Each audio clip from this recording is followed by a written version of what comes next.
Ako bagoong, patis, toyo, suka, para sausawan nyo. At lalong-lalong hindi ako teleserye para subaybayan nyo lahat ng kilos ko. Kuha nyo?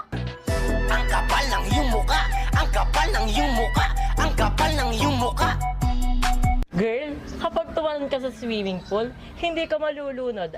Alam mo kung bakit? Kasi lulutang ka, kasi plastic ka. Ang dami-dami kong kaibigang peke.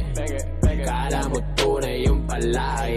Ang plastic, hindi lang sa basurahan nakikita. Minsan, nasa harapan mo pa. Wala kang pakinabang, sa mata ng nakinabang. Wala akong pinapatamaan. Assuming ka lang talaga. Wala akong pake kahit sino pa sila. Wala akong pake sa sasabihin ng iba.